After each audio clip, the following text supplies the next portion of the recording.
Good morning. So last week I came across an article and I shared it about 12 relationship green flags.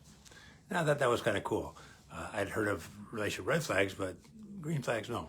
And then my wife sort of challenged me, or the two of us were talking about it, and she suggested, let's expand that a bit and look at yellow and red flags so that couples can see, sort of situate themselves where they are. And if they're not at a green, what different choices might they make to get to where they want to be.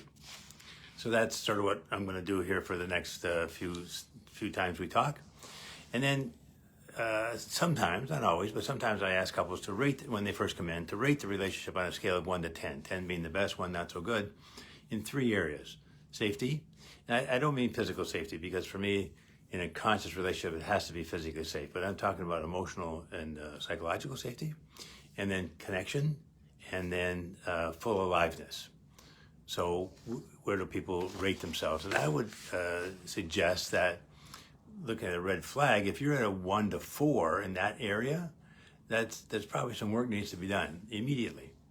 5 to 8, maybe yellow flag area, that you could look at things and what might we do differently to get to a green flag area. And 9 and 10 would be a green flag, and that's where I think all relationships can be all the time. I've said before that the tools are available in today's world to have the relationship of your dreams. I believe that people can be at a 9 or 10 all the time. That's where you want to be. So if I asked you, how would you rate your relationship on a scale of 1 to 10? And if you're not where you want to be, then what do you want to do to get there? Just get there and stay there, because I think that's possible. Anyway, so I'm going to take a couple of the green flags and then add our thoughts about yellow and red. And I would appreciate your feedback, your comments, if you agree or disagree or see things a little bit differently. But so 2 green flags, one's on communication, one's on safety. So the green flag on communication was that the communication is clear and safe all the time.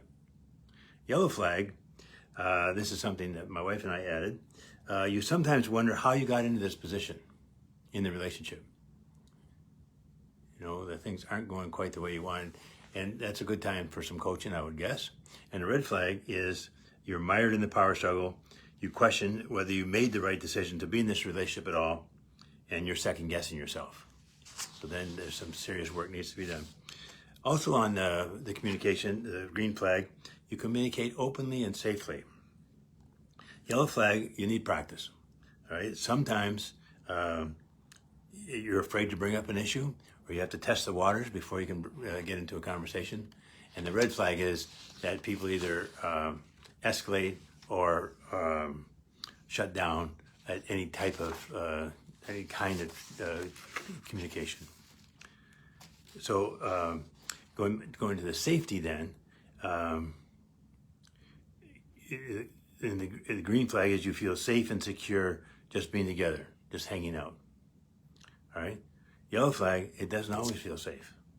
It doesn't always feel safe to be around one another. And the red flag is you're anxious and stressed all the time. You're walking on eggshells, or sometimes people say on pins and needles. And just to take that a step farther, because I taught stress management at the college for years. And the stress response, it's an evolutionary response to danger. That the tiger comes, everything goes on high alert. But we're not meant to be like every molecule of our body goes on high alert when we're in a real stress response. But we're not meant to be like that 24/7. It takes a tremendous toll on our body, physically. Heart attacks, blood pressure, cancer, stress, all that stuff.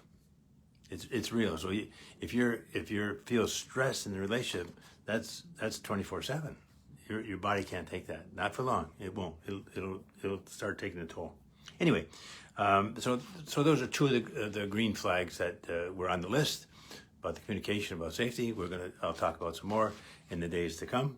And again, I'd be interested in your comments or feedback on how you see this. All right. In the meantime, you have a great day, great week, great Christmas holiday. Stay safe, and we'll see you on Thursday.